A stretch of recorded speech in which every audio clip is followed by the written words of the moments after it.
ግልጽ ደብዳቤ ለመላው የኢትዮጵያ ሕዝብ ከዓለም አቀፍ ትብብር ለኢትዮጵያውያን መብት ግሎባል አላያንስ ፎር ዘ ራይትስ ኦፍ ኢትዮጵያንስ።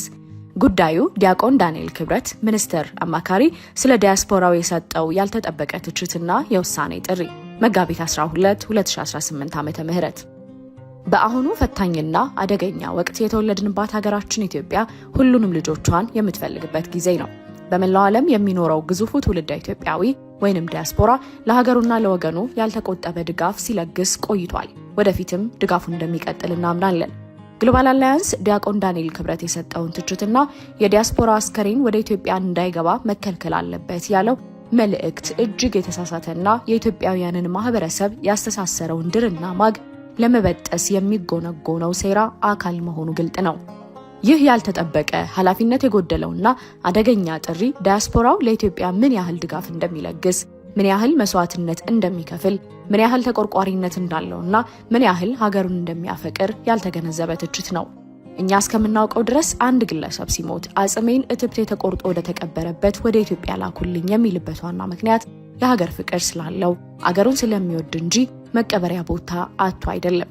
ዲያቆን ዳንኤል ክብረት ሌላው ቢቀር የግለሰቡ አጽም ወደ ትውልድ ሀገሩ ሲላክ የሚወጣውን ወጪ ያለውን ውጣ ውረድ ቢያስብበት ኖሮ ከተሳሳተው ድምዳሜ ይቆጠብ ነበር። ይህ ሰው ለአድርባይነት ለግል ጥቅም ሲል ከፍተኛና ታሪክ የማይረሳው ስህተት ፈጽሟል። ግሎባል አላያንስ ዲያቆን ዳንኤል ክብረት ዲያስፖራውንና የኢትዮጵያን ሕዝብ ይቅርታ እንዲጠይቅና የተሳሳተውን ጥሪውን በጽሁፍ እንዲስብ ይጠይቃል። ይህንን ሰው የተለየ የሚያደርገው በታላቋ የኢትዮጵያ ተዋህዶ እምነት ማደጉ፣ መማሩ፣ ዲያቆን መሆኑ ጭምር ነው። ድቁናው የሚያስተምረው ለሰላም፣ ለእርቅ፣ ለአብሮነት፣ ለፍትህ፣ ለህግ የበላይነት እንጂ ወገንተኝነትን፣ አድርባይነትን ማራገብ አልነበረም። ዲያቆን ዳንኤል ክብረት ወደ ጎን የተወውን የዲያስፖራ አስተዋጽኦ በአጭሩ ብንመለከተው እንደ አውሮፓውያን አቆጣጠር በ2024-2025 ዲያስፖራው ወደ ኢትዮጵያ በብሔራዊ ባንክ የተመዘገበ 6 ቢሊዮን ረመታንስ ወይንም ሐዋላ ልኳል። በ2025-2026 ደግሞ በ6 ወር ብቻ ዲያስፖራው በብሔራዊ ባንክ የታወቀ 4.6 ቢሊዮን ዶላር ረመታንስ ልኳል።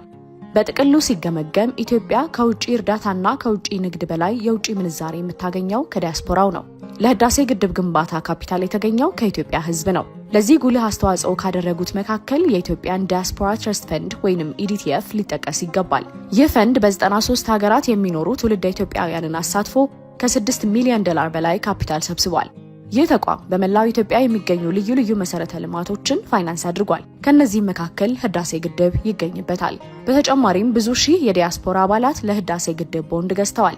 ያልተዘመረላቸው የዲያስፖራ አባላት በየፊናቸው ልዩ ልዩ ፕሮጀክቶችን ፋይናንስ አድርገዋል። አሁንም እያደረጉ ነው። የዲያስፖራ አባላት ከ4 ሚሊዮን በላይ ለሆነው የኢትዮጵያ የሀገር ውስጥ ተፈናቃይ ህዝብ ወይንም ኢንተርናሊ ዲስፕሌስድ ፐርሰንስ IDPs ከፍተኛ ድጋፍ አድርጓል፣ እያደረገም ነው። በተመሳሳይም ከተመሰረተበት ጊዜ ጀምሮ ባለፉት 12 ዓመታት ለመላው የኢትዮጵያ ህዝብ በማሰብ ከፍተኛ ድጋፍ የለገሰው ድርጅታችን ግሎባል አላያንስ ከ100 ሚሊዮን ብር በላይ በሰው ሰራሽና በተፈጥሮ አደጋ ለተጎዱ ወገኖቹ በመለገስ ፈጥኖ ደራሽነቱን አስመስክሯል። ይህንን ለማድረግ የቻለው በመላው ዓለም የሚገኙ የዲያስፖራ አባላት በሰጡት ድጋፍ መሆኑን ልናረጋግጥ እንፈልጋለን። ግሎባል አላያንስ ይህንን ፈጥኖ ደራሽነትን በተደጋጋሚ ካስመሰከረባቸው መካከል በኮቪድ ለተጎዱት ወገኖቻችን በጌዲዮ ጎጂ፣ በቡራዩ፣ በጋሞና በስልጤ የጎርፍ አደጋ፣ በኦርቶዶክስ ተዋህዶ ቅዳሴ ለተሰደዱ ወገኖቻችን እንማልዳለን የምንለውን ለመፈጸም ችሏል።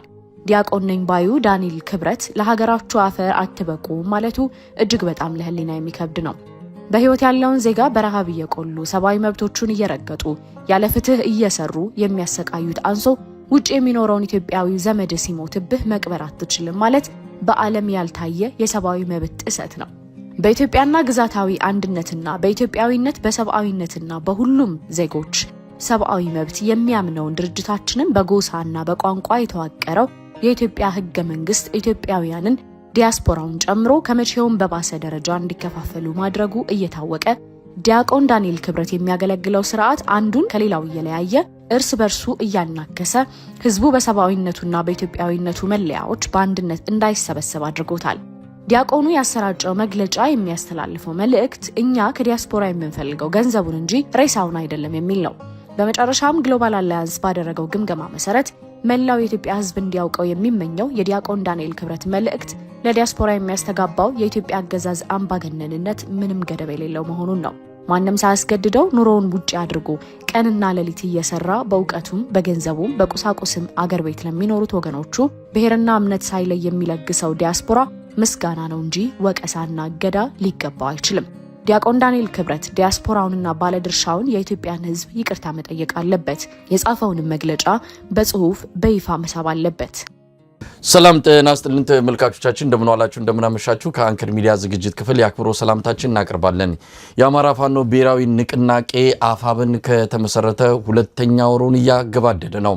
በርካታ ስራዎችን ባለፉት 2 ወራት ሰርቷል። በቅርቡ የተሰማውና የፋኖ ኃይሎች ድሮን መታጠቃቸውን የሚያሳየው መረጃ በፋኖ የትግል ታሪክ ውስጥ ሁነኛ እድገት ተደርጎም ተወስዷል።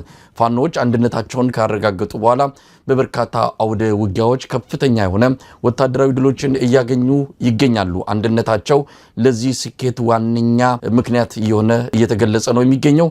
ይህንን አንድነት እንዲመጣ ያደረጉትና ሁለቱን ወገኖች በማገናኘት ከፍተኛ ሚና የተጫወቱት የፋኖ አንድነት አመቻች ኮሚቴ ባለፈው ሁለቱን የኮሚቴውን አባላት ማነጋገራችን ይታወሳል። ዛሬም ሌሎች 2 የኮሚቴው አባላትን በማነጋገር ወቅታዊ ሁኔታዎችን የሚገልጹልን ይዘን የቀረብንበትን መድረክ ነው የምትከታተሉት። መልካም ጊዜ፣ መልካም ቆይታ።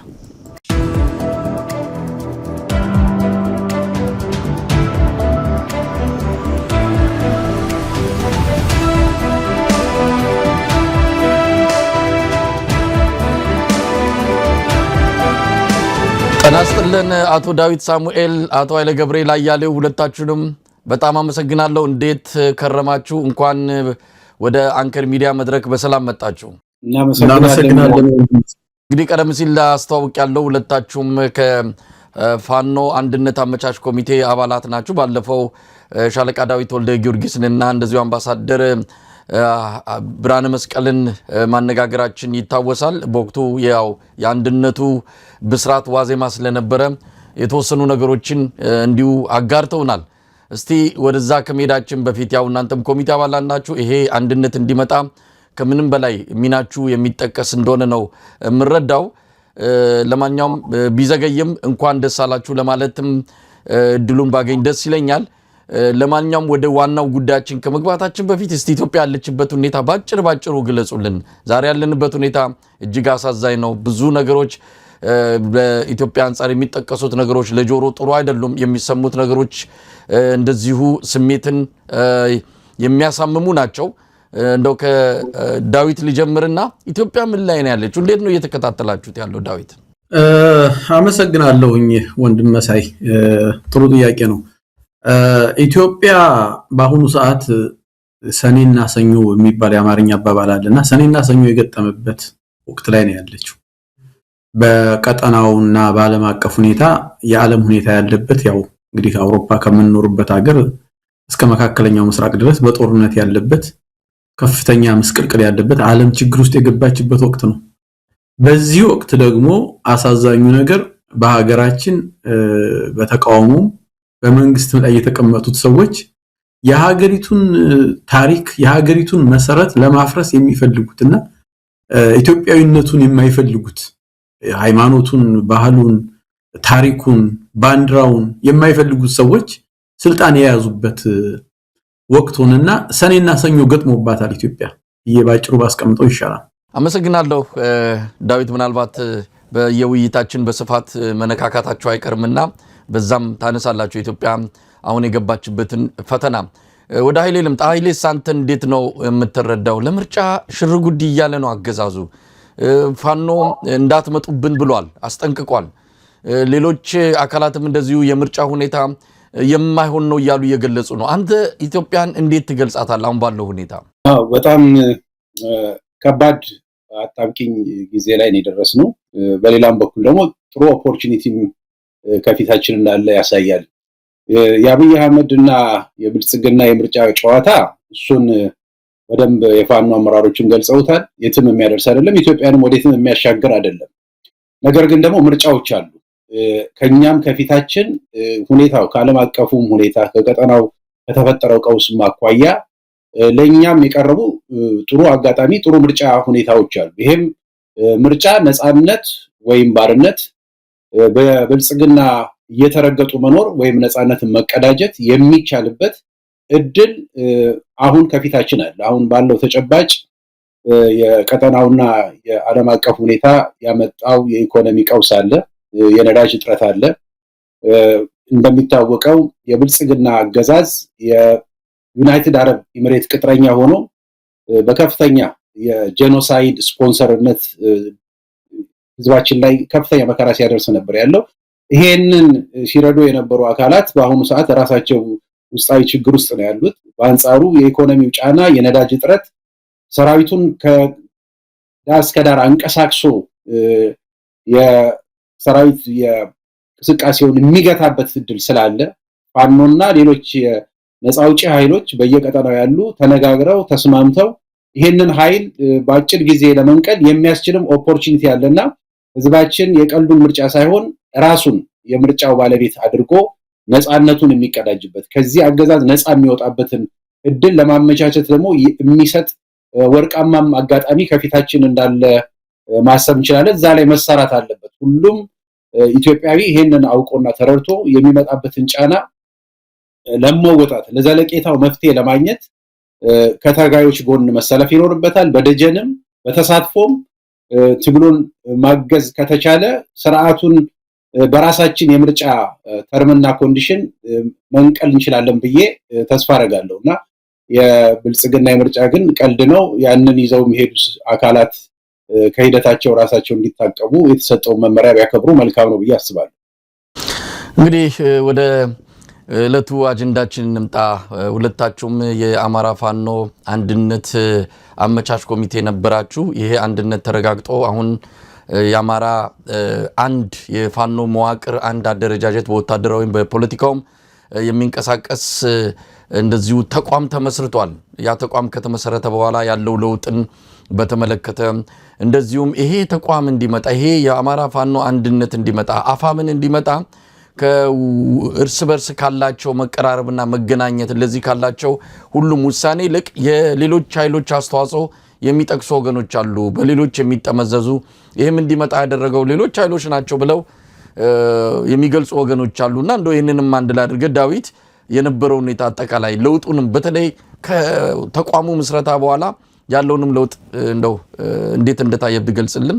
እድሉ ላንተ ልስጥ። አዎ ጥያቄው ስትለኝ ፈገግ አስባለኝ። ምክንያቱም እነዚህ የሚባሉት ኃይሎች መሰረታዊ የአማራ ጠላቶች ናቸው እና እነዚህ ሰዎች አንድ እንዲሆን አማራ የሚፈልጉ ከሆነ የሚያስቅ ነገር ስለሆነ ነውና ወደ ነጥቡ ስመጣ በመጀመሪያ ደረጃ እዚህ ውስጥ ያሉትን ኮሚቴዎች ከዛም ውጭ የተሳተፉትን ሌሎች 11 ሰዎች ከዛ በኋላ 7 ሰዎች ነን ይሆንነውና የተሳተፉትን ሰዎች ባክግራውንድ ስንመለከት ፈጽሞ የተገንጣይ ኃይሎችን ወይም ደግሞ የኢትዮጵያን መሰረታዊ ጠላትነት ያሉ ኃይሎች ጋራ በተቃራኒው ላለፉት 50 ዓመት 60 ዓመት የኖሩ ሰዎች ናቸው። አንደኛ። ሁለተኛ ደረጃ ኢቭን ኢንቴንሽናሊ ተዋውቀናል። ምሳሌ እኔን እዚህ ውስጥ ከልዑል ውጭ ሌሎቹ እኔን አያውቁኝም። አንደኛ ዛሬ ነው እንግዲህ በቪዲዮ የሚመለከተኝ ኃይለ ገብርኤልና ማንንም አያውቀኝም። ግን ተገናኘን፣ ተወያየን፣ ፕሮግራም ወጣ፣ ፕላን ወጣ። ወደ በስልክ ነበረ ስትገናኙ የነበረው? በስልክ ነው የምንገናኝ የነበረው፣ በዋትስአፕ ነው የምንደዋወል የነበረው። ግን ሐሳቡ ዴቨሎፕ ተደርጓል። ከዛ በፊት ከሜይ ጀምሮ ቀድሞ እነ ሻለቃ ዳዊት ብዙ እንትን አድርገዋል። በኋላ ግን ከጁን ማነው ነሐሴ ማለት ነው ከዛ ጊዜ ጀምሮ ነው አሁን አክቲቭሊ እንትን ብያለሁኝ እና አንደኛ ከተለያየ እድሜ ያለው፣ ሁለተኛ ደረጃ ለምሳሌ ከወጣት ከሽማግሌ ከአራቱም ክፍለ ሀገር ተወላጆች የሆኑ ሰዎች ኤክስፒሪየንስ ኒውትራል የሆኑ ሰዎች ሁሉ ተመርጦ ነው ወደ 7 ራሱ ይወረር ነውና አንደኛ ነው።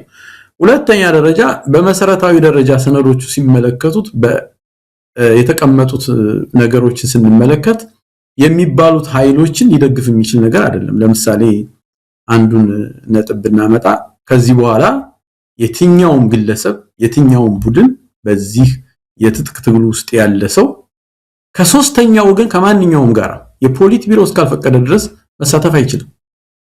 ለምሳሌ አንዱ የፋኖ መሪ ተነስቶ ከህወሓት ጋር ከብልጽግና ጋር ልገናኝ ማለት አይቻልም። አሁን ተፈርመዋል።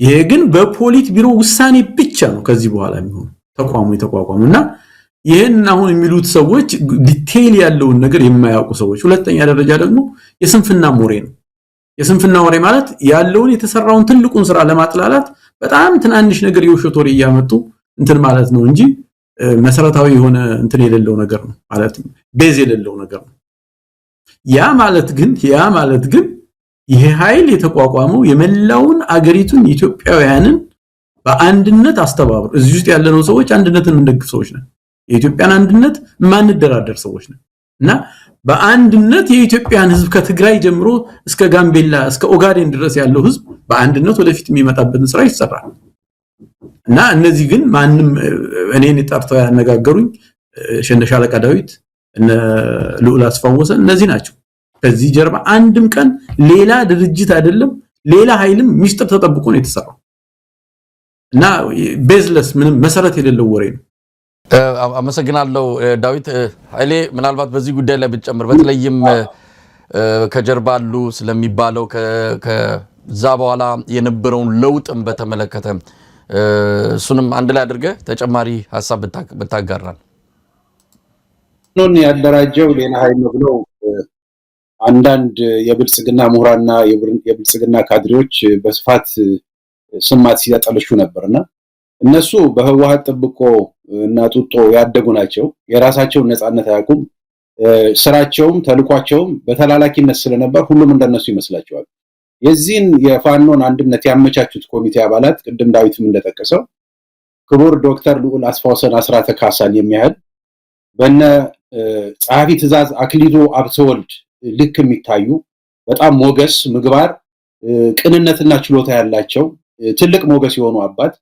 እንደ ሻለቃ ዳዊትና አምባሳደር ብርሃነ መስቀልን የመሰለ ሲኒየር ዲፕሎማቶች በአፍሪካ ውስጥ ብዙ ቀውስና ችግሮች ባሉበት ቦታ ሁሉ የፈቱ የመንግስታትን ችግር የፈቱ ታላላቅ ሰዎች ናቸው በዚህ የአመቻች ሂደት ውስጥ ያሉት የብልጽግና የሚባለው ስብስብ ካድሬውንም አድርባይ ምሁራኖቹንም ደምሮና አባስቶ በእነዚህ ሰዎች ልኬታ እንኳን የሚቆም አዋቂ ሰው አለው ብለን ለማለት አንችልምና ይሄ ስም ማጥፋት ነው አማራ የራሱን ታሪክ በራሱ ልጆች ነው ያደሰው ይሄ ትልቅ መማር ለሚችል አጠቃላይ ለኢትዮጵያ ታሪክ ኃይል በሙሉ ችግሮችን በራስ ውስጥ የመፍታት ቅራኔን አቻችሎና ልዩነትን ፈቶ በጋራ መቆም የሚቻልበት የአባቶቻችን የቆየ ባህልና ትውፊታችን ነው ይሄንን ለማድረግ የማንም የውስጣዊ ጣልቃ ገብነት የውጭ ኃይሎች ድጋፍ የውጭ ኃይሎች ጣልቃ ገብነት የሚያስፈልገው አይደለም ፋኖ በራሱ ልጆች በራሱ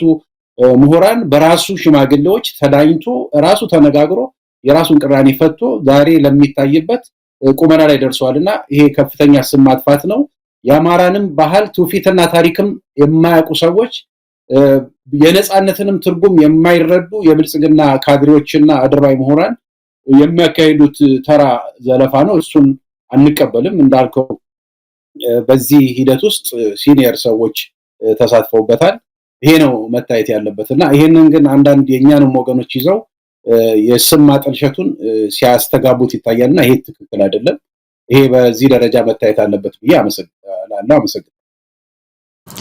እንደው ዳዊት ቀደም ሲል ያነሳውትን ጥያቄ ምናልባት በተለይ ለውጡን እንዴት አያችሁት አንድነቱ ከመጣ በኋላ ያለውን ለውጥ ምን ስኬቶች ተመዝግበዋል እንግዲህ እኛ በየቀኑ እናገኛቸዋለን በፖለቲካውም በወታደራውም የሚታየው ለውጥ እውነት ለመናገር ይሄ አንድነት በፊት ቢኖር ኖሮ ይሄ ሁሉ አመታት በእንደዚህ አይነት መጎሳቆል የአማራ ህዝብ አይቆይም የሚልም እንደው የመቆጨት ነገር እንዳለ ነው የተረዳ ነው ስለዚህ አንድነት መምጣቱ ብዙ ጥቅም እንዳለው ነው እንደው እናንተ ደግሞ በቅርበት እነሱን ስታገኙ ነበራችሁ አሁን ለውጡን እንዴት ታየዋል ዳዊት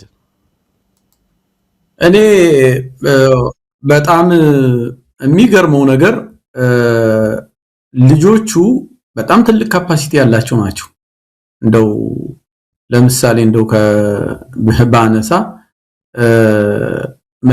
መከታው አይነት እንደነ አስረስ አይነት እንደነ ሄኖክ አይነት እንደነ ብሩክ አይነት እንደ ፕሮፌሰር ጌታ አስራደ ሌሎቹንም ስናነጋግራቸው እነዚህ ሰዎች በእውነት ለመናገር አሁን ካሉት ሚኒስትሮች አገሪቱ ውስጥ ካሉት ሚኒስትሮች በተሻለ ካፓሲቲ ያላቸው ልጆች ናቸው አንደኛው እንትን ያየሁት ነገር በጣም የተሻለ ካፓሲቲ ያላቸው።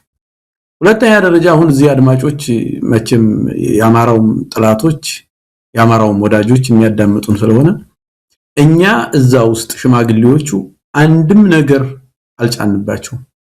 እኛ ጀስት መድረኩን ያዘጋጀንላችሁ መድረኩን አዘጋጅተን ቁጭ ብላችሁ ከዚህ በኋላ ሀገር እየጠፋ ነው፣ ህዝብ እየጠፋ ነው፣ ሪጅኑ እየተበጠበጠ ነው፣ ዓለም በዚህ ሁኔታ ነው ያለችው፣ ሀገራችን ደግሞ እየወደቀች ነው ያለችው። ስለዚህ ቁጭ ብላችሁ መነጋገር አለባችሁ ብለን ችግራችሁን አምጡ ብለን ቁጭ ብለን ያያየን መታዘብ ነው ያደረገው እንጂ አሁን ከሌን ሹሙ ከሌን አውርዱ ምናምን። ኢቭን ከተዘጋጁት 4 ዶክመንቶች 2ቱን ዶክመንቶች ራሳቸው ናቸው ያዘጋጁት። ራሳቸው ተስማምቶ ነው የፖለቲካ ማኒፌስቶን የመተዳደሪያ ደንብን ራሳቸው ናቸው የጨረሱት። እኛ የቃል ኪዳን ሰነድንና የስነ ስርዓት ሰነድን ነው እኛ አዘጋጅተን የመጣነው እንደመነሻ አድርገን እሱንም ራሳቸው አሻሽለውታልና አንዱ ቴክኒኩ እነዚህ ሰዎች ወደ አንድነት የመጡበት መድረኩን ለነሱ ነው የሰጠናቸው። እኛ መታዘብ ብቻ ነው። አሁን አምባሳደርና ሻለቃ ተናግረዋል። 320 ሰዓት በላይ ቁጭ ብለናል ያሉት። አንድ ነገር ሳትናገር ቁጭ ብለህ ማዳመጥ በጣም ይሰለቻል። በጣም ተከራክረው ነው ያንን ያደረጉት። ከዛ በፊት የነበራቸውን እርስ በርስ ግልጽ መሆን ስላለበት ነው። እርስ በርስ መጠራጠር ለመነጋገር የነበራቸው ሚዲያው የሰራው ስራ የሚያቀርቡት የነበረው ሐሳብ በጣም ኢራቅና ኢራን ሆኖ ነበር ማለት ይቻላል። ግን በኋላ እየተለማመዱ መጡና ምንድነው የሆኑት? እንደውም ከሁለቱ ግሩፕ ጠፋና በአንድ ላይ ሶሉሽን ማምጣት ጀመሩ። በአንድ ላይ እና ትልቅ ካፓሲቲ ያለው በመሰረቱ ግን የአማራ ህዝብ ትልቅ ካፓሲቲ ያለው ህዝብ ነው። በአገሪቱም ደረጃ በምስራቅ አፍሪካም ደረጃ በጣም ከፍተኛ ምሁራን አሉ በውስጣቸው። በጣም ኤክስፐርቶች አሉ። በውጭ ሀገር በጣም የተማሩ ሰዎች አሉ። ቅድም ወንድም ኃይለ ገብርኤል ጠቅሶታል። ሽማግሌዎች ውስጥ እኮ ያሉት ሰዎች ሲኒየር የአፍሪካ ዲፕሎማቶች እኮ ናቸው። በአሁኑ ሰዓት በአፍሪካ ውስጥ ያሉ መሪዎች እነዚህ ሰዎች ጋር አብረው ተምረዋል። እና ይሄን አልተጠቀምንበት። ኢትዮጵያ ልትጠቀምበትም ይገባል። አማራው ህዝብ ብቻ አይደለም። እንግዲህ አሁንም ጥያቄን በደንብ ያገኛችሁት እንደሆነ ተስፋ በማድረግ ነው መቀጠለው። ለውጡን ነው እንድታነሱልኝም የፈለኩት። ኃይለ ገብርኤል ለውጡን እስቲ እንዴት አየው? 2 ወር ሆኖታል። ቀደም ሲል እንዳልኩት አሁን ሰሞኑን የሰማነውና በድሮን ቴክኖሎጂ ፋኖ ያየር እንደው የበላይነት አለኝ ብሎ ብልጽግና የሚመጻደቅበትን አካሄድ የሚያከሽፍ እንደሆነ የሚታመን ነው። አየሩን የቀዘፉ የፋኖ ድሮኖች የብልጽግናን ሰራዊት በተለያየ መዋቅር ውስጥ ያሉትን እንዴት አድርገው ያዳባዩ እንዳለ በቪዲዮ ጭምር ተደግፎ የመጣው መረጃ ነው ሰሞኑን ያጋሩንና ሰማዩም የኛ ነው ብሎ የብልጽግና አገዛዝ ያወጀውን እውነት ለመናገር ከዚህ በኋላ ሰማዩ የሱ ብቻ እንዳልሆነ የተረጋገጠበት ነው ማለት ይቻላል። ይሄ የመጣው በቀላሉ በእርግጥ የአማራ ፋኖ ሸዋ ጠቅላይ ግዛት እዝ ቀደም ብሎ ይነን እንቅስቃሴ ቢጀምርም በተለያዩ የፋኖ መዋቅሮችም ይሄ የድሮን ቴክኖሎጂን በራስ ከውጭ በሚመጣ እንዳለ ተገዝቶ በሚመጣ ሳይሆን ከራስ በተለያዩ ባለሙያዎችና ጉዳዩ የሚመለከታቸው ኃላፊዎች መክረው ብዙ ነገሮች እየሰሩ እንዳለ በቅርበት እናውቃለን። አሁን ያንን ውጤት እያየን ያለነውና ይሄ ደግሞ የአፋብን እውን መሆን ተከትሎ የመጣ ነው። የምናያቸው በመጠነ ሰፊ ድሎች ሰሞኑን በደቡብ ጎንደር የተከሰቱት ከፍተኛ ድሎች ናቸው። እነዚህ ስናይ የድርጅቱ መመስረትና አንድነቱ ትልቅ ለውጥ አምጥቷል የሚል ግምት ነው የወሰድነው። እንዴት ታየዋለህ ኃይሌ? አዎ ትክክል። እንደው ብዙውን አንተ አንስተዋል። የፋኖ አንድነት መምጣት እስከዛሬ የነበረውን እንቅስቃሴ በይበልጥ ተጠናክሮ እንዲቀጥል አስችሎታል። እንደሚታወቀው ከፋኖ አንድነት በፊት አብዛኛውን የውስጥ ቅራኔ ላይ ጊዜያቸውንም ጉልበታቸውንም የማባከን የስምሪትም ልዩነቶች ነበሩ። ይሄ ሁሉ የፋኖ አንድ መሆን ከተመሰረተ ፋኖ አንድ ከሆነ ጊዜ ጀምሮ ውጤታማ የሆነ ወታደራዊ ዘመቻዎች፣ የሎጂስቲክ አስተዳደሮች፣ የህዝብ ማደራጀቶች ሁሉ እየተሰሩ ነው። እንደተባለው ድሮን እንግዲህ ይሄንን ከዚህም በላይ ወደፊት በደንብ የተጠናከረ በመሳሪያም በሰው ኃይልም ተጠናክሮ የሚሄድበት እድል ማዕከል ስለተፈጠረለት ድርጅት ስላገኘ ተቋም ስለተገነባ ወደፊት በተሻለ እና በበለጠ ሁኔታ መስራት የሚቻልበት እድል እየመጣ ነው። ይሄንን አንድነት ማስጠበቅ መቻል አለብን። ይሄንን አንድነት አሁንም ብዙ ፈተናዎች ያሉበት ከመንግስትም ሰርጎ ገብም ከዲያስፖራም ጨምሮ ይሄንን አንድነት ለመበተን ከፍተኛ እንቅስቃሴዎች እየተደረጉ ነውና ይሄንን አንድነት አስጠብቀን በድጋፍም በሐሳብም በገንዘብም ወደፊት እንዲቀጥል መሪዎቹንም ማበረታታት ይገባል። መሪዎቻችን ናቸው። የትግሉን ከግብ ለማድረስ የሚያስችለው መሪዎቻችንን ሞራል ስንጠብቅ ድጋፍ ስንሰጥ ነውና ይሄ አንድነት በእውነት ገና ካሁኑ በሁለት ወሩ እንደታየው በጣም ተስፋ ሰጪ ነው። ከዚህ የበለጠ ኢትዮጵያን ነፃ የሚያወጣበት ከአማራ ክልል አልፎ ከሌሎች ኢትዮጵያውያን ጋር በጋራ በመሆን አገዛዙን ለውጦ ስር ነቀል ለውጥ የሚያመጣበትን ተስፋ በይበልጥ የሰጠበት ሁኔታ አለ።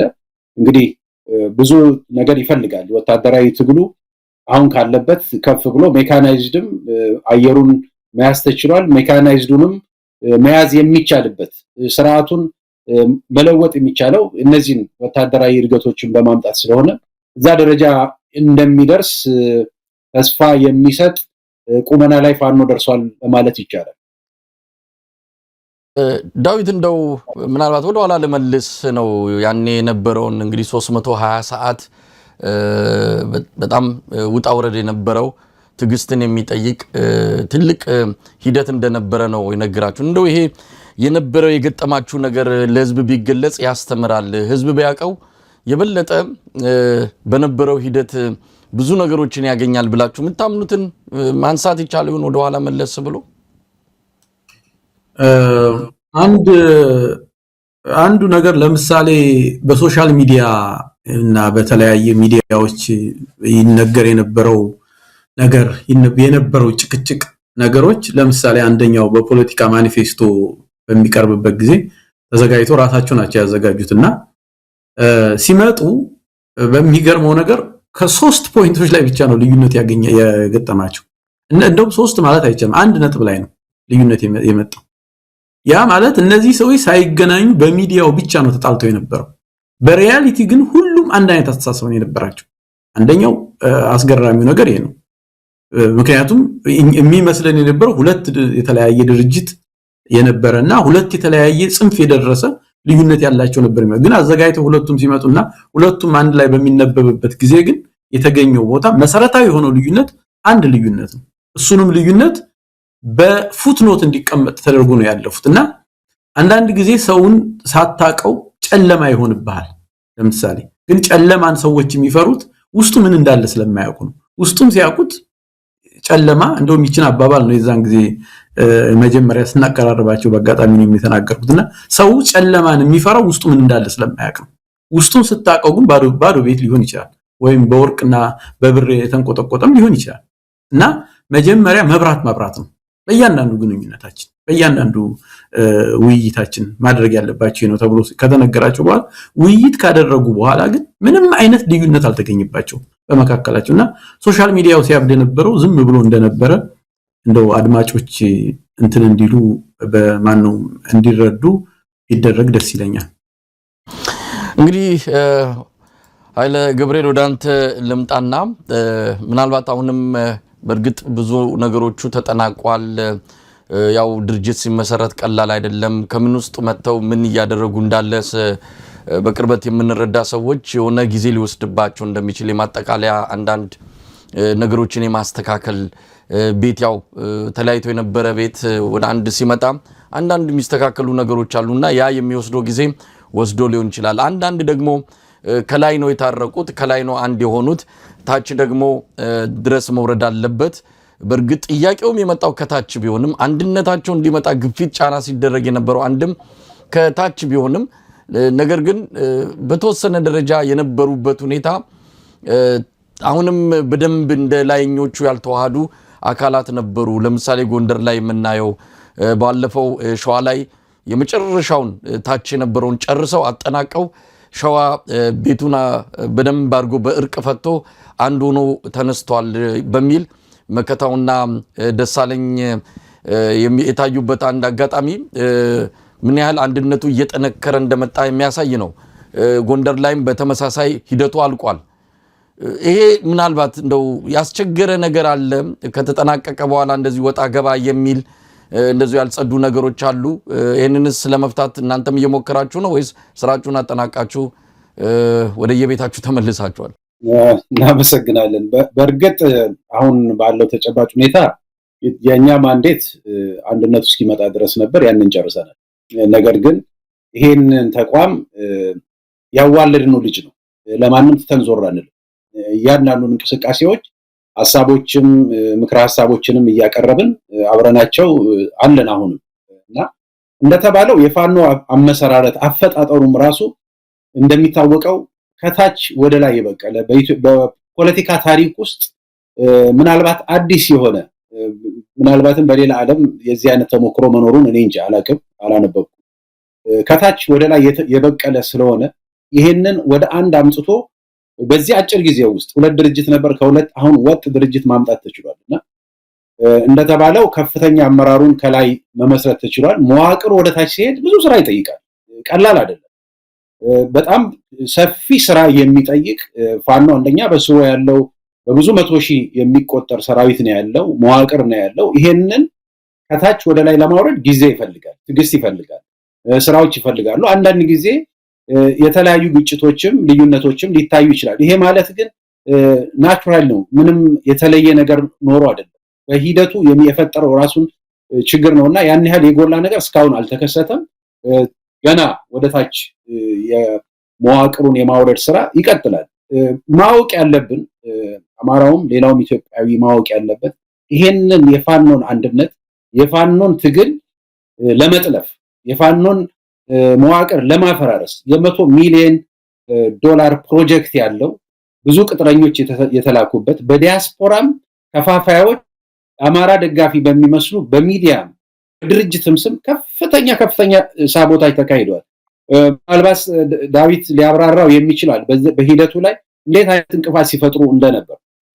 አንድነቱ እየተሰራ በነበረበት ጊዜ ከሂደቱ በኋላ ፈንግጠው ብልጽግናን የተቀላቀሉ አንዳንድ ሰዎች የድርድሩ አካላት ነበሩ።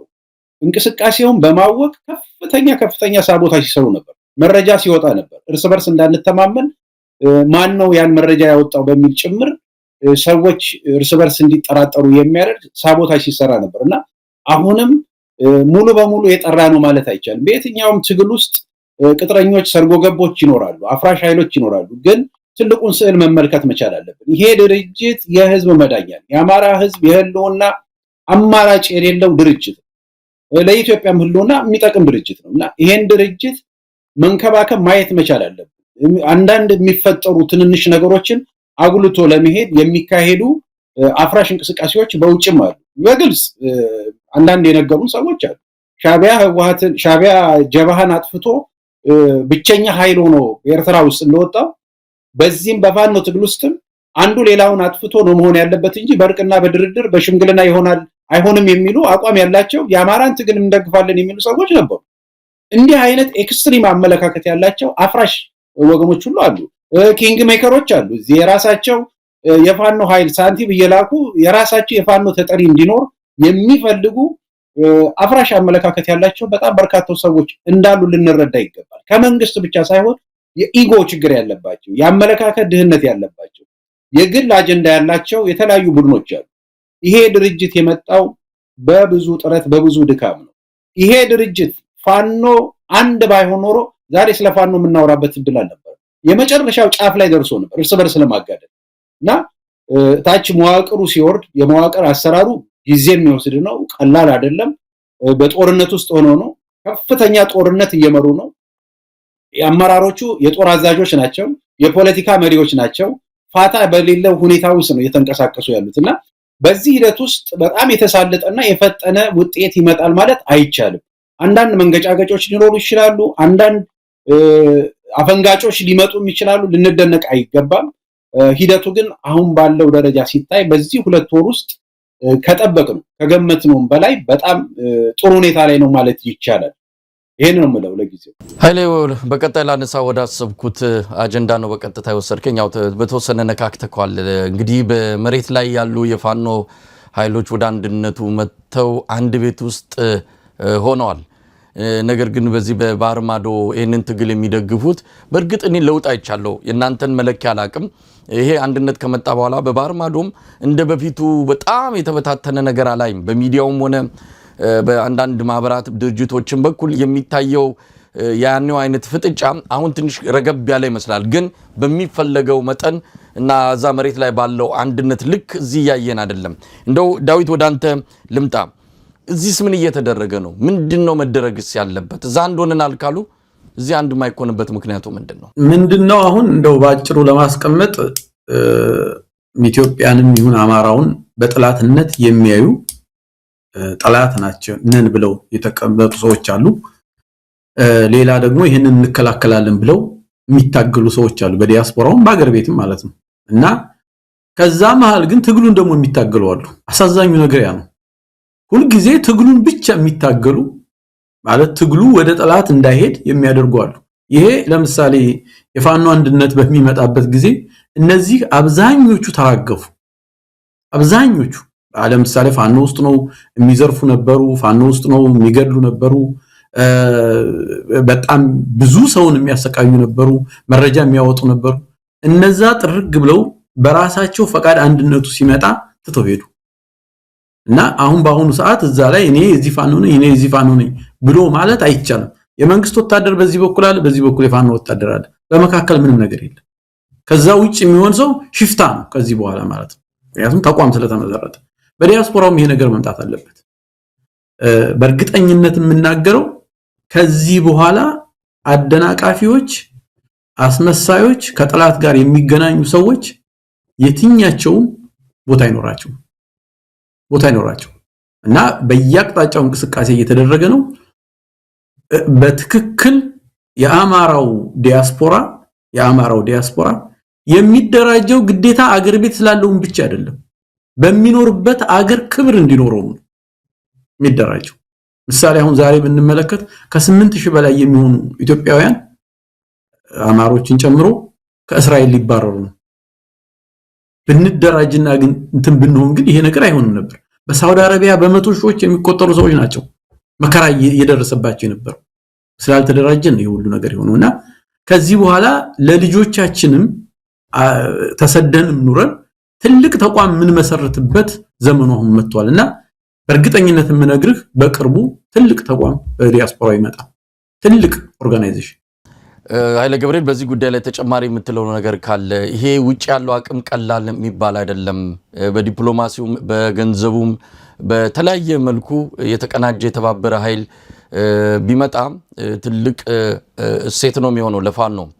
እንደምታውቀው ቀደም ሲልም ጠቅሳቸዋል። በአንድ ኮሚቴ ውስጥ ራሱ ያሉ የኢትዮጵያን ምሁራን እናንተ በነበራችሁበት ተቋም ውስጥ ማለት የአደራዳሪ ያመቻች ኮሚቴ ውስጥ ያሉ ኢትዮጵያውያን ያሉበት የሥራ ድርሻ ልምዳቸው ሲታይ ምን ያህል ሀገር ሊጠቅም እንደሚችል ይሄን ደግሞ በመላው ዓለም የተበታተነውና በየተቋማት ውስጥ ወሳኝ በሆነ ቢሮ ውስጥ ተቋማት ውስጥ ዩኒቨርሲቲ ውስጥ የሚሰራ ኢትዮጵያዊ ቁጥሩ መቼም በየቤቱ ያለውን ሁኔታ ስናይ ያለውን ሀብትና አቅም ስናይ ኢትዮጵያ እውነት ለመናገር በጣም የልጅ መሃን ሳትሆን ነገር ግን አንድነት በመጥፋቱ ምክንያት ከዛ ከህዝቧ ከተማረው ኃይል ልናገኝ የምንችለውን አላገኘንም። የፋኖን ትግል የሚደግፉ እንደነዚህ አይነት ምሁራን ባሉበት ሀገር ነገር ግን በሐሳብ ልዩነት በተለያየ ምክንያት ያንን አስተዋጽኦቸውን እያየን አይደለም። ኃይለ ወደ አንተ ልምጣና ያንን ሊያረጋግጡ ያንን ሊያበረክቱ የሚችሉበት እድል እየመጣ ነው።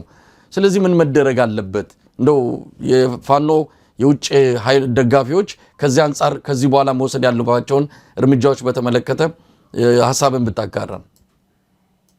አመሰግናለሁ። ጥሩ ነጥብ ነው ያነሳው መሳይ። አንድ ምሳሌ የሚሆነው ምንድነው? በውጭ ያለው አብዛኛው ምሁር ትችት ይፈራል፣ ይሰደባለሁ ብሎ ይሰጋል፣ ግለኝነት ያጠቀዋል። ትንሽ ተሳትፎም ከሆነ ትችት ሲመጣበት ሸሽቶ ነው የሚሄደው። ለዚህ ትልቁ ማሳያ ክቡር ሻለቃ ዳዊት ወልደ ጊዮርጊስ በእውነት በዚህም አጋጣሚ በጣም ልናመሰግነው የሚገባ ታላቅ ሰው ነው። ባለፉት 10 ዓመት በላይ አብሬው አማራን ለማደራጀት በሚደረግ ጥረት ውስጥ ከጎኑ ሆኜ አይቻለሁ። ያለውን አቅም ያለውን ችሎታ በሙሉ ያለምንም ስስት ጊዜውን ሁሉ ለዚህ ትግል አባክኖ ላደረገው አስተዋጽኦ ያገኘው ምላሽ ግን የተደራጀ ስድብና ስም ማጥፋት የሞራል ማንጓጠጥ ይሄ ሁሉ ግን ወደኋላ ሳያሸሸው የፋኖ አንድነት በሱ ጥረት ጭምር አንድ እንዲሆን ማስደረግ ችሏልና ታጋዮች ምሁራንም ማንኛውም ዜጋ የምንታገለው ለራሳችን ክብር ነው የምንታገለው ለሀገራችን ነጻነት ነው ሀገር የሌለው እንደ ውሻ የትም ወድቆ ነው የሚቀረው እየመጣ ያለው የአዲሱ የዓለም ስርዓት ዋስትና የሚሰጥ አይደለም በውጭ ያለው ማህበረሰብ መደራጀትና መታገል አለበት ቅድም ዳዊት እንዳለው ለራሱ ክብር የሌለው ማንም ሊያከብረው አይችልም ውጡ ብንባይ አይናችሁ ቀለም አላማረንም ውጡ የሚባልበት ቀን ቢመጣ የት ነው የሚገባው ዛሬ ኢትዮጵያዊ ውጣ ቢባል $100,000 እየተሰጠ ሀገር ግባ ቢባል ሊገባ የሚችልበት እኮ ሀገር አይደለም ያለው ሀገራችን እኮ ከባድ ችግር ውስጥ ነው ያለችውና ሀገሩን ነፃ ለማውጣት በውጭ ያለው ህብረተሰብ መደራጀት አለበት መሰባሰብ መቻል አለበት ይሄ ትላንትና ከሌ ሀፓ ነበር ከሌ ደርግ ነገር ከሌ እዚህ እዛ ነበር የሚሉ መፈራረጆች ሁሉ አያስፈልጉም ሁሉም ከደሙ ንጹህ አይደለም የሚችለውን አቅም ሁሉ አስተባብሮ አሁን ሀገሪቷ ካለችበት ክፉ አገዛዝ ነፃ የምትወጣበትን መንገድ በማመቻቸት በኩል ሁሉም መስራት መተባበር መቻል አለበት ኃይሎች መተባበር አለበት ከብሔር ተሻጋሪ የሆነ አንድነት መሰራት መቻል አለበት የአማራው ምሁራን ተደብቀው አያመልጡ ነገ ውርደቱ የሚመጣው እያንዳንዱ ትላንትና አንተም በደንብ ሰርተህበታል አንድ ከዚህ የወጣው የተባረረው ወንድማችን አርበኛ ብሩክም ከውጭ ግንኙነት አቋያ ጥሩ ትንተና ካንተ ጋር ባደረገው ኢንተርቪው ሰጥቷል ይሄን ሁኔታ ተመርክዞ ብልጽግና ራሱ ያካሄደ ያለው ማስፈራራት አለና ትግሉን ሰው ሸሽቶ እንዲቀመጥ በግለኝነት እንዲታጠር አይመለከተኝም እንዲል ከፖለቲካ የሚወጣ ማንም የለም የሞተ ሰውና እንስሳ ካልሆነ በስተቀር ፖለቲካ አይመለከተኝም ማለት አይቻልም ዛሬ ዓለም ውስጥ መካከለኛው ምስራቅ የተፈጠረው ቀውስ የእያንዳንዱን ኪስ ነው የነካው ተሳትፎ ስላደረገ አይደለም ዓለም ውስጥ የሚፈጠር ነገር እያንዳንዱ ሰው ነው የሚነካው ሀገራችን ውስጥ የሚፈጠረው ችግር እያንዳንዳችንን ይመለከታል ቤተሰባችንን ይመለከታል ስለዚህ በውጭ ያለው ህብረተሰብ መደራጀት መቻል አለበት መተጋገዝ መቻል አለበት በገንዘቡም በእውቀቱም መስራት መቻል አለበት አሁን የተፈጠረው መልካም አጋጣሚ ያለ የፋኖ የውጭ ግንኙነት ኃላፊዎችም በውጪ ጠንካራ የአማራ ድርጅት እንዲፈጠር ፍላጎት አላቸው ያን እየሰሩ ነው እናም ለማገዝ ፈቃደኞች ነን ይሄ መሰራት አለበት አቅም ያላቸው ችሎታ ያላቸው ህብረተሰቡን ማደራጀትና መምራት የሚችሉ ሰዎች ወደፊት መምጣት አለባቸው ተደብቀው ለራሳቸውም ውርደትን ከማግኘት ውጪ የትም አይደርሱምና ከፍርሃት ከግለኝነት መላቀቅና ትግሉን ለማገዝ መምጣት አለብን ውለታም አለብን የሀገር የህዝብ አደራም ውለታም አለብን እዚህ በምቾት ዓለም ተቀምጠን በነጻነት ህዝብን ለማደራጀት ህዝብን ለማስተማር የሚመች ሰፊ ኦፖርቹኒቲ ባለበት ሂደት ውስጥ ሀገር ውስጥ ያለው መከራ በዚህ አይነት መንገድ እንደ አብይ አህመድ አይነት ህፃን እየተጫወተበት እንዲቀጥል መፍቀድ በእውነት በተለይ ከተማረው ወገን የሚጠበቅ አይደለም ስርዓት ያለው ፖለቲካ በተገቢው መንገድ መድረክ የሚያገኝበት እድል እየመጣ ስለሆነ ምሁራን ወደ አደባባይ ወጥተው ይሄን ትግል እንዲያግዙ አደራ ማለት እንፈልጋለን በሚቻለውም ደግሞ እንግዲህ ለማገዝ እኛም በውጪ የሚካሄደውን አደረጃጀት በተሻለና በጥሩ ሁኔታ እንዲሆን ለማገዝ ፈቃደኞች ነን አንዳንድ ስራዎችም አብረን እየሰራን እንግዲህ ሌላው ጉዳይ ልምጣ ምናልባት እናንተ የፋኖን አንድነት ለማመቻቸት በሚል በዛ ውስንነት ውስጥ ሆናችሁ ነው የሰራችሁት ነገር ግን የኢትዮጵያ ጉዳይ ነው በአማራ ችግር ተቃሎ የሚያበቃልም የኢትዮጵያ ችግር ነው የአማራ ችግር አሁን እንደዚህ ሰፍቶና ከፍተኛ ቀውስ ውስጥ የገባው ኢትዮጵያን የሚጠሉ ኃይሎች ስልጣን ስለተቆጣጠሩ ነው ኢትዮጵያን በሚመቱበት ኢትዮጵያን በሚያዳክሙበት ጊዜ እንደነዚህ አይነት ችግሮች መከሰታቸው የሚጠበቅ ነው ስለዚህ የፋኖ ትግል ከሌሎች ኃይሎች ጋር መቀናጀት ከሌሎች ኃይሎች ጋር መናበብ በተለይ በዋና ዋና ጉዳዮች ላይ ተስማምቶ በአጠቃላይ ዘላቂ በሆኑ እና አጨቃጫቂ በሆኑ ትርክቶችና ተቃርኖች ላይ ግን ወደፊት በሚደረግ ውይይት እንደሚፈታ ታምኖበት ነገር ግን ከወዲሁ አንድ ግብና አንድ ዓላማ አስቀምጦ ትብብሮች ያስፈልጋሉ እንደው ከዛ አንፃር ዳዊት ምንድነው መደረግ ያለበት እንዴት ነው መናበብ ያለበት ቀደም ሲል ኃይሌ ገብርኤል የሚለው ነገር አለ አንዳንድ ትግሎች ይናበቡ ግድ የለም ሁላችንንም ሀገር ያሳጣ ስርዓት ነው የመጣው ትላንትም የተፈጠረ ስርዓት አለ። ኢትዮጵያን ባለፉት ዘመናት የበደሏት የጨቆናት አሉ። ነገር ግን አሁን የተለየ ዘመን ላይ ነው ያለነው። የተለየ ፈተና ላይ ነው ያለነው። ህልውናችን አደጋ ላይ ነው ያለው። እንደ ኢትዮጵያ መቀጠል ማንችልበት ከፍተኛ አደጋ ውስጥ ነው ያለነው። ይሄን አደጋ ዞር እናርገውና ከዛ በህግ መጠየቅ ያለበትም የሚጠየቅበት ትክክለኛ ፍትሃዊ ስርዓት ማስፈን ይቻላል በሚል በወደ ሰፊነት አንዳንድ አካላት ጥረት ያደርጋሉ። ነገር ግን አንዳንዶች ደግሞ አሁንም የሚጎነትሉ አይጠፉም። ትላንት ጻድቅ ትላንት እነሱ መልካም ነገር ሲያደርጉ እንደነበሩ ከራሳቸውን ከደሙ ንጹህ አድርገው ሌላው ላይ ጣታቸውን የሚጠነቁሉ ግን አብይ አህመድ ከስልጣን እንዲወድቅ የሚፈልጉ ደግሞ አሉ። እንደነዚህ አይነት አስተሳሰቦችና አመለካከቶችን እንደው ወደ መሃል አምጥቶ ኢትዮጵያን ማዳን የሚቻልበት የጋራ የተባበረ ትግል ያስፈልጋል። ከዚህ አንፃር ፋኖ የጀመራቸው አንዳንድ ነገሮች እንዳሉ አውቃለሁ። ግን ምን መደረግ አለበት? እንደው ዳዊት በዚህ ላይ ምን አስተያየት አለ? እሺ አመሰግናለሁ። ጥያቄው ቆንጆ ጥያቄ ነው ያመጣው ወንድሜ። አንደኛ ከዚህ በፊት እንደው ካነሳችሁት አንፃር አገሩ የአንድ ግለሰብ አይደለም። አገሩ የአብይ አህመድን ብቻ አይደለም፣ የደብረ ጽዮንን ብቻ አይደለም፣ የሌንጮ ለታ ብቻም አይደለም፣ ወይም ደግሞ የአንድ ብሔርም ብቻ አይደለም። ኢትዮጵያ የሁሉም ብሔረሰብ ሀገር ናት። አንደኛው ይሄ ነው። በሁለተኛ ደረጃ በአማራው ላይ የደረሰው እልቂት፣ ውርደት የሁላችንም ኢትዮጵያውያን ብሔራዊ ውርደት ነው። ብሔራዊ ውርደት ነው። ምንም የማያውቁ ገበሬዎች፣ አፈር ሲገፉ የሚውሉ ሰዎች፣ ህፃናት፣ ሴቶች፣ እርጉዞች ናቸው በአደባባይ በግልጽ በመቶ ሺዎች የሚቆጠሩ ሰዎች ቤታቸው ፈርሶ የሚበሉት አጥተው 30,000 ህፃናት ናቸው አሁን ደብረ ብርሃንና ወሎ ውስጥ ያሉት ቤተሰቦቻቸው የተገደሉባቸው። ይሄን አይነት ውርደት ነው የደረሰብን እና ይሄን ውርደት ደግሞ ስፔሻሊ ቅድም ኃይለ ገብርኤል ካነሳው ላይ በጣም በዲያስፖራው ያሉትን ለወቅሳቸው የምፈልገው ሴቶች በጣም ሩሩ ናቸው። አንደኛ። ሁለተኛ ሴቶች በጣም ብሪሊያንት ናቸው። የኢትዮጵያ ሴቶች፣ የአማራ ሴቶች፣ የኢትዮጵያ ሴቶች በጣም ብሪሊያንት ናቸው። ይሄ ሁሉ ነገር ግን እየተደረሰ ወንዱን ሊመሩት የሚገባውና ወደፊት ወጥተው ሊደራጁ የሚገባቸው እነሱ ነበሩ። እንዴት አንጀታቸው ጨከነ? ሁልጊዜ ጥያቄ ነው ይሄ። እንዴት በዓለም ያሉ ኢትዮጵያውያን የአማራ ሴቶች እንዴት መሰባሰብ አቃታቸው? በአንድ ላይ ቆሞ ምሁሩን ቅድም እሱ አስቀምጦታል። በጣም ሁልጊዜ አእምሮ ላይ ያለ ጥያቄ ነው። ወደ ጠየቀኝ ጥያቄ ስመጣ ጀስቲስ፣ ፍትህና እርቅ፣ ተጠያቂነት በዛ ሀገር መምጣት አለበት። ፍትህ መምጣት አለበት። እርቅ መምጣት አለበት። የመጀመሪያው እርቅ ነው መምጣት ያለበት። መታረቅ አለበት። ከጫፍ እስከ ጫፍ ከግለሰብ እስከ እንትን ድረስ ተጣልተናል። ይሄ ነው የተደረገው ላለፉት 50 ዓመት የተሰራው ስራ። የማህበረሰቡን ፋብሪክ በጣጥሰውታል ለ50 ዓመት። በሚዲያ በስነ ጽሁፋቸው በስብሰባ ህገ መንግስት ተቋቁሞ ህግ ስርዓት ተቋቁሞ ፖሊስ ተቋቁሞ እንዴ የትም ዓለም እኮ የሌለ ነገር ነው እኛ ሀገር ላይ የተደረገው። በነገራችን ላይ እኛ ሀገር የሚደረገው ነገር ሌላ የትኛውም ዓለም ወንጀል ነው። ምሳሌው የኛን አይነት ህገ መንግስት የትም ሀገር ላይ ይገኝ ፌደራሊዝም አለ።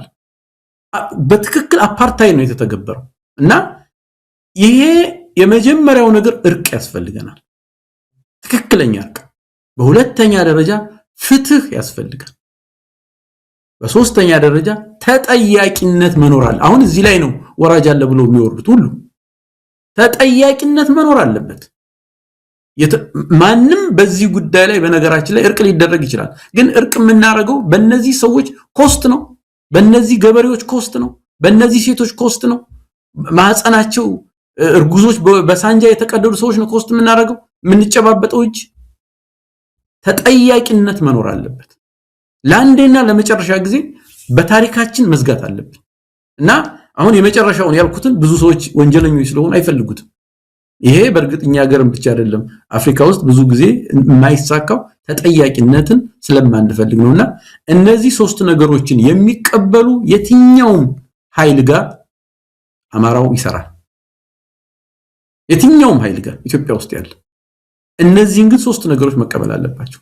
በጣም ጥሩ ሐሳብ ነው እውነት ለመናገር። ነገር ግን እንደው ኃይሌ አሁን ኢትዮጵያ የሆነ የተለየ መፍትሄ ትፈልጋለች። ምርጫም አይፈታው፣ ምክክርም አይፈታው። ምናልባት ምክክር የሚባለውን በአብይ አህመድ በፈጠረው ቲያትር አንጻር እየተመለከት ነው ስላለ እንጂ ምክክር ትልቅ መድረክ በሆነ ነበረ።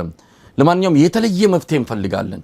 የተለየ መፍትሄ ደግሞ ሲፈለግ አንዳንድ ነገሮችን በይደር ማቆየት ግድ የሚሆንበት ጊዜ አለ። አሁን ዳዊት ያነሳው ተጠያቂነት፣ ፍትህ፣ ይሄ በፍጹም መቅረት የሌለባቸው ነገር ግን መቼ የሚለው ነገር በደንብ ተቀምጦ በመጀመሪያ መቅደም ያለባቸው ነገሮችን ወደፊት አምጥቶ መፍትሄ መፈለግ ያለበት እዚህ ላይ የተስማሙ አካላት ናቸው። በፍትህ፣ በርትዕ፣ በተጠያቂነት በብዙ ነገሮች ላይ ነገ ከነገ ወዲያ ይህን ሁሉ መደላደል የምትፈጥር ለሁሉም በኩል አይን የምታይ ኢፍታዊ ያልሆነች ኢትዮጵያ ስትፈጠር ማናችንም በዚህም በግራም በቀኝም በሁሉም መስክ እንደየድርሻችን እንደየሚናችን መጠየቅ ያለብን ሁሉ ልንጠየቅ ይገባል።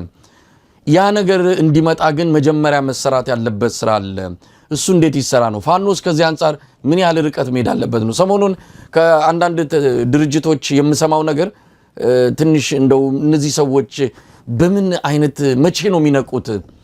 አሁንም የድሮ ነገር እያነሱ አሁንም በታሪክ ይፈጸም አይፈጸም የማናቀው 100-200 ዓመት በፊት ሆነ እያሉ የሚጠቅሱትን ዛሬ እያመጡ ችግሮች እንዳይፈቱ እንቅፋት የሚፈጥሩ ወገኖች ዛሬም ህይወታቸው አለ፣ ዛሬም መድረክ ላይ አሉ። እነዚህ ሰዎችን ገለል አድርጎ ወደፊት የሚራመድ አንድ ቆራጥ የሆነ አቅጣጫና አካሄድ ያስፈልጋል። ወደዛ ነው ሁሉም መምጣት ያለበት የሚል ነው። እንግዲህ ኃይሌ የምጨምርበት ካለ። ትክክል ነው። ለአንዴም ለመጨረሻም ጊዜ በሀገራችን የጠመንጃ ላንቃን ለመዝጋት ብቸኛው አማራጭ መነጋገር፣ በጋራ መቆም ነው። ወደ እርቅና ወደ ሽግግር ስርዓት መሄድ ነው። ያንን ለማድረግ ሜዳ ላይ መሬት ላይ ካሉ ትላንትና የተቋሰን ብዙ ኃይሎች አሉና የትላንቱን ቁስል አስቀምጦ በነገ የእርቅና የአብሮነት መንገድ ቅድም ዳዊት እንዳስቀምጠው ለፍርድና ለፍትህ ለርትዕ የሚቆሙ ኃይሎች መሰባሰብ መቻል አለባቸው። ትላንትና ይሄ ነበር ያ ነበር የሚሰራ አይደለም። ፋኖም ከሌሎች ኃይሎች ጋራ እየተባበረ ነው በሚል ስሙን የሚያጠፉት አሉ። መተባበር ካለበት መተባበር አለ። ከትግራዩም ከኦሮሞም ከደቡቡም ከአፋር ከሶማሌው ጋር መነጋገር ያስፈልጋል። አብሮ መስራት ያስፈልጋል። በዚህ ሂደት ውስጥ በትላንትና ቁርሾ ሊኖረን ይችላል። ያንን ቁርሾ ለዳር አስቀምጠን ነገውን የለውጡን ሂደት ማምጣት መቻል አለበት። ሀገር ከፈረሰ በኋላ እንደገና መነጋገር የሚቻልበት እድል የለም። ለምሳሌ ሊቢያ ትልቅ ሀገር ነበር፣ ጠንካራ መንግስት ነበረው።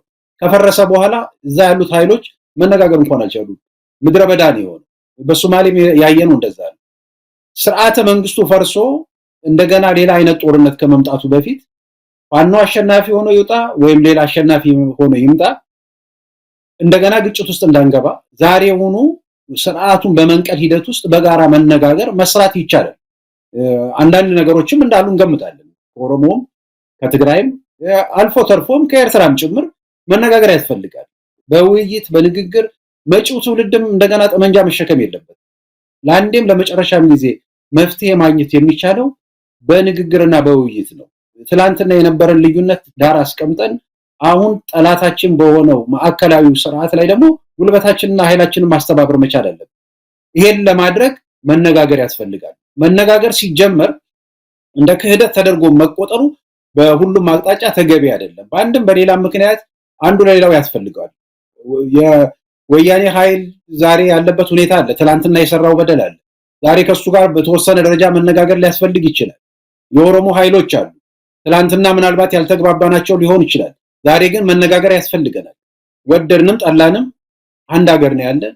ነገም እንደገና ፍልሚያ ውስጥ እንዳንገባ ተነጋግረን መፍትሄ መፈለግ ያስፈልጋል። አብይ አህመድ በኦሮሞ ስም እየነገደ ነው። የኦሮሞ ህዝብ ግን መከራ ውስጥ ነው ያለው። ጥቂት ተጠቃሚዎች ወጥተዋል። አብዛኛው ግን መከራና ችግር ውስጥ ነው ያለውና ከዚህ ህዝብ አብራክ የወጡም ልጆች ይሄው እየታገሉ ነው። በተለያየ አቅማቸው እያደረጉ ያለውንም እንቅስቃሴ እያየን ይሄንን ማበረታታት ይገባል። ከነዚህ ጋር አብሮ ለመስራት መድረኩ መፈጠር አለበት ብዬ አምናለሁና ሁሉም ኢትዮጵያዊ ኃይሎች በጋራ ልንቆም ይገባል። የትላንትና ልዩነትን እንደ ምክንያት አድርገን መራረቅ አይገባም። አሁንም ተመልሶ ጦርነት ውስጥ ነው የምንገባው ውይይትና ንግግር ካልተካሄደና መነጋገሩ ያስፈልጋል ብዬ ነው የማምነው። ኢትዮጵያ ኃይሎችም ከጎረቤት ከሱዳንም ከኤርትራም በተለይ ኤርትራ እንደ ውጭ ኃይል የሚታይ አይደለም። በብዙ መልኩ በባህልም በሃይማኖት በብዙ ትስስር አለንና መነጋገር ያስፈልጋል። ሱዳንም እየፈረሰ ነው። ከዛም አካባቢ ካሉ ኃይሎች ጋርም ግንኙነት መፍጠር ሊያስፈልግ ይችላል ከሶማሌም ከሌሎቹም እና የኢትዮጵያ አንድነት እንዲጠበቅ የኢትዮጵያውያን ህልውና ከጥፋት ለመታደግ በጋራ መቆም የሚያስፈልግበት ጊዜ ስለሆነ የልዩነት ነጥቦች ላይ ከመካረር ይልቅ የአብሮነት እና የመፍትሄ ጉዳዮች ላይ መስማማትና መነጋገር ያስፈልጋል። ግን ይሄ ሁሉ ሲሆን ለፍትህ ለርትዕ ለውይይትና ለህግና ለተጠያቂነት ራሳችንን ማዘጋጀት አለብን። ይሄንን ለድርድር መቅረብ የለበትም እንደተባለው። ከዛ ባሻገር ግን ሁሉም ኃይል በጋራ ሊነጋገርና በጋራ አብሮ ሊሰራ ይገባል ብዬ አምናለሁ። እንግዲህ ወደ መጨረሻው አንድ ነጥብ አልፋለሁ። ዳዊት ምናልባት የቀጠናዊ ቀደም ሲል ኃይሌ ገብርኤል የተናገረዋል የኤርትራን ጉዳይ አንስቷል። ያው ቀጠናዊ ነው፣ ጎረቤት ሀገር ናት። ሌሎችም በቀጠናው ያሉ ሀገራት እዛ ያለው የፖለቲካ ሁኔታ በአንድም ይሁን በሌላ እኛ ላይ ተጽዕኖ መፍጠራቸው አይቀርም። ነገር ግን አሁን ባለው አጠቃላይ ሁኔታ ግን አብይ አህመድ ነው የቀጠናው በጥባጭ ሁሉንም ሀገራት እየተነኮሰ ኢትዮጵያ በጎረቤቶቿ አንጻር እንደዚሁ በታሪክ የምትታወቅበትን መልኳንና ሚናዋን ቀይሮ በአሁን ሰዓት ነገር ፈላጊ እሳት ለኳሽ ተደርጋ የምትታይ ኢትዮጵያ ናት በአብይ አህመድ የተነሳ። ነገር ግን ቀጠናዊ ለውጦች አሉ፣ ዓለም አቀፋዊ ለውጦች አሉ። ይሄ እኛ ሀገር ላለው ትግል ምን ይጠቅማል? የመጣው ነገር አንዳንድ ጊዜ ለሃጣን የመጣ ለጻድቃን ይተርፋል አይነት ሆኖ ምናልባት መጥፎ ነገር መጣ ብለን ስንጠብቅ መልካም እድልም ይዞ መምጣቱ የማይቀር ነው። አብይ አህመድ በአሁኑ ሰዓት በመካከለኛው ምስራቅ ባለው ቀውስ ተጨንቋል። ምክንያቱም የሱ አለቃ የሱ ደሞዝ ከፋይ የሆነች ሀገር በዚህ ጦርነት ውስጥ ዋና እዳ ከፋይ ሆናለች። ከፍተኛ ጥቃት እየተሰነዘረባት ነው። ስለዚህ ይህን እድሎች የሚጠቀም ኃይል መፈጠር አለበት። ቀጠናዊውንም ዓለም አቀፋዊውንም ክስተት የሚያነብ የፖለቲካ አካሄድ ነው መኖር ያለበትና እንደው ከዚህ አንጻር ቀጠናዊና ዓለም አቀፋዊ ክስተቶች ለትግሉ የሚኖራቸውን ፋይዳ እንዴት ታየዋለህ? መጀመሪያ ላይ በእርግጥ እንትን ብየው ነበር፣ ነካ አድርጌው ነበር። ዓለም ችግር ላይ ናት ያለችው እና እንደው ዝም ብዬ በግሌ ሳሰላስል ላለፉት 50 ዓመት በኢትዮጵያ ጥቅም አንጻር ወይም ደግሞ በተቃራኒው የቆሙ ኃይሎችን ኢትዮጵያ እንድትበታተን እንድትፈርስ ያደረጉ ኃይሎችን በሙሉ ስንመለከት ከፈረንጆቹ ከአውሮፓውያኖቹ ከአሜሪካኖቹ መካከለኛው ምስራቅ አረቦቹ አይሁዶቹ እነዚህ ሁሉ ኃይሎች በአንድ የሚያስማማቸው የነበረው ነገር ምንድን ነበር? የኢትዮጵያን ሊያፈርሱ የሚችሉትን ኃይሎች ድጋፍ ያደርጉ ነበር። ተቃራኒ ሐሳብ ኑሯቸው ምሳሌ እንበልና አይሁዶቹና አረቦቹ ተቃራኒ ሐሳብ ኑሯቸው በዚህ ጉዳይ ግን አንድ ላይ ይሰራሉ። ብዙ ይገርመኛል። በጣም እንትን የሚለኝ ነገር ነው። ላለፉት 10 ዓመት በምስራቅ አፍሪካ ትንሽ የምታክል ከተማን የምታክል ሀገር ላይ 7 በላይ ሀገሮች የጦር ካምፕ እንትን አቋቁመው በጣም ሶፊስቲኬትድ የሆነ የስለላ እንትን አድርገው ያ ሁሉ ያደርጉ የነበረው ለኛ ነበር፣ ለምስራቅ አፍሪካ ነው። ይሄንን ትልቅ ታሪክ ያለው በጣም ብዙ ሀብት ያለው እምቅ የሆነ ሪሶርስ ያለውን አካባቢ ለመቆጣጠር ነበርና አሁን በተፈጠረው ሁኔታ እንደነ ሱዳን እንደነ ሊቢያ እንደነ ኢራቅ አይነት ሀገሮች ኦሬዲ ፈራርሰዋል። በአሁኑ ሰዓት ያለው ሁኔታ ግን ስንመለከት ለምሳሌ ሳውዲና ማነው ኤሚሬት በተቃራኒ ነበሩ። አሁን የኢራን ጉዳይ በሚመጣበት ጊዜ ወደ አንድነት እየመጡ ነው። ያ ማለት ምን ማለት ነው? ሁለቱ ይደግፏቸው የነበሩትን ሰዎች ወደ ውጭ ሊጥሏቸው ነው ማለት ነው። እና ይሄ ትልቅ ኦፖርቹኒቲ ነው። ሀገሬን እፈልጋለሁ ለሚል የትኛውም ኢትዮጵያዊ አማራውን ብቻ አይደለም ለሚል ኢትዮጵያዊ ሀገሩን ማዳን የሚችልበት ትልቁ ጊዜ አሁን ነው። ምክንያቱም እነዚህ ሰዎች ሁሉም የሀገራችን ጥላቶች በሌላ ነገር ቢዚ ሆኑበት፣ ምናልባትም ይሄንን የሚያዳምጡት ሰዎች መንፈሳዊ እይታቸው ከፍ ያሉ ሰዎች እግዚአብሔር ያመጣው በረከት ነው። ዓለም ችግር ውስጥ ናት ያለችው። እንዳጋጣሚ ሆኖ መጀመሪያ ተናግሬያለሁኝ። እኛ በተሻለ መሪ በተሻለ ሁኔታ ብንሆን በተሻለ ፖለቲካ ሁኔታ ቢሆን ኖሮ ምንነሳበት ነበር። እንዳለመታደል ሆኖ ግን የሀገሪቱን እናፈርሳለን ብለው የሚሉት ሰዎች ፖለቲካውን ያዙት ከጫፍ እስከ ጫፍ እና አሁን ግን ሀገራችንን እናድናለን የምንል ሰዎች ሁሉ ልዩነታችንን አቻችለን በአንድነት ቁመን ሀገራችንን ነፃ የምናወጣበት እድሉ አሁን ነው ብዬ ነው የምለው። እንግዲህ ተመሳሳይ ጥያቄ ነው ኃይለ ገብርኤል፣ ይህንን አጋጣሚ እንዴት እንጠቀመው ነው? ቀደም ሲል ዳዊት እንዳለውም እነዚህ ሀገራት አሁን በውስጥ ጉዳያቸው ተጠምደዋል። ለአብይ አህመድ የሚተርፍ ጊዜም ሆነ ገንዘብ የላቸውም። ብዙ ነገር ነው እያጣች ያለችው። በተለይ የተባበሩት አረብ ኤሚሬትስ ለኢትዮጵያ እስካሁን የፈየደችው ነገር የለም። ከሷ የተገኘ ኢንቨስትመንት፣ ከሷ የተገኘ ሌላ አንድ ጠብ ያለ ነገር የለም። የአብይን ኪስ ግን ስትሞላ ነው የከረመችው። የአብይን የእብሪት ጦርነት ስትደግፍ ነው የኖረችው። ስለዚህ ዛሬ እሷ እጇ የሚሰበሰብበት ጊዜ እየመጣ ነው ያለው። ለማንኛውም ይህን አጋጣሚ ተቃዋሚዎች በተለይ እንደነፋኖ ኃይሎች እንዴት ሊጠቀሙት ይችላሉ? የኢትዮጵያ አምላክ ብዙ ጊዜ ፍርድ ይሰጣልና ፍርዱን እያየን ይመስለኛል። ይህ አጋጣሚ ማለት በታሪክ አረቦችና እስራኤል ጦርነት ዘመን የኢትዮጵያን የ3000 ዘመን መንግስት የአፄ ኃይለ ሥላሴ መንግስት የወደቀው ጋዝ ዋጋን 50 ሳንቲም ነው 10 ሳንቲም ጨመረ ተብሎ እንግዲህ ዛሬ የጋዝ ዋጋ ኢትዮጵያ ውስጥ ከቁጥጥር በላይ እናያለን። ይሄ ራሱ በዓለም ላይ የተፈጠረው የፖለቲካ ቀውስና የጦርነት ሁኔታ ዳፋው ፖለቲካ እንኳን ባይኖር ህዝቡን ከፍተኛ ሰብአዊ ኪሳራ ያመጣል። ከፍተኛ የኑሮ ምስቅልቅሎች በኢትዮጵያ ውስጥ ካገዛዙ በላይም ኢኮኖሚው ራሱ የሚያመጣው ጣጣ ቀላል አይደለምና ግን ይሄን ኦፖርቹኒቲ ደግሞ ይሄን አገዛዝ ለመንቀድ ያስችላል። ከፍተኛ የሎጂስቲክ አቅርቦት የሚያደርግበው እንግዲህ በመከባድ መኪናዎች ነው።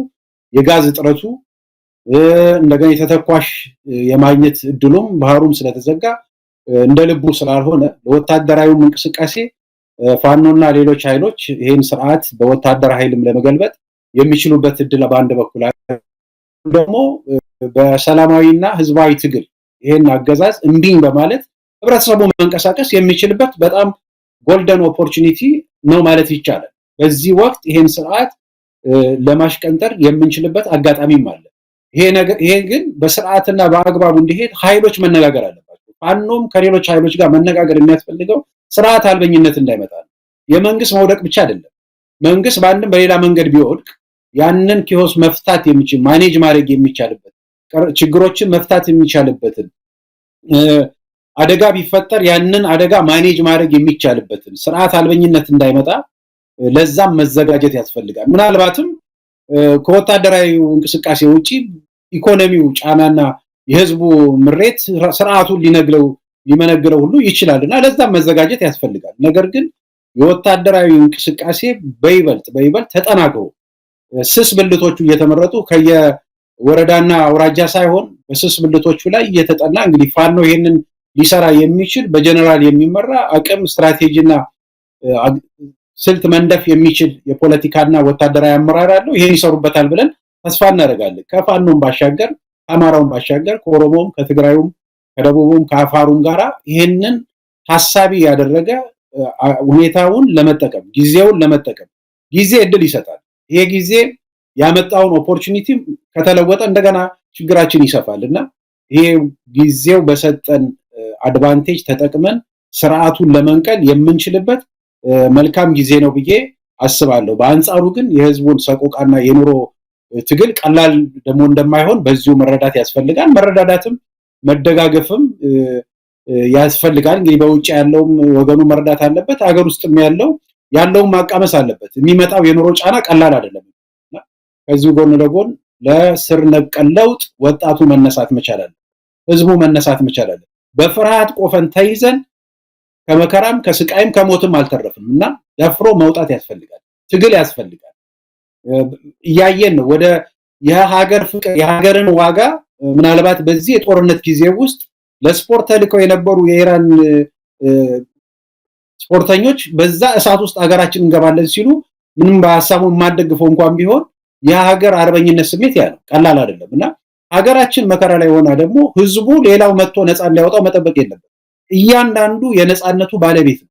እያንዳንዱ ራሱን ነፃ ማውጣት መቻል አለበት። ፈሪነት በሃይማኖትም ቦታ የለውም፣ ምድራዊውም ደግሞ ባርነትን ነው የሚያመጣው። በሃይማኖትም ኃጢአት ነው። ስለዚህ ህዝባችን መተባበር መቻል አለበት። እየተጠበቀ ያለው ፋኖ መቼ ይመጣል? አይመጡም ወይ? ፋኖ ቀረ ይባል። ፋኖ እኮ የጥቂት ሰዎች ስብስብ ነው።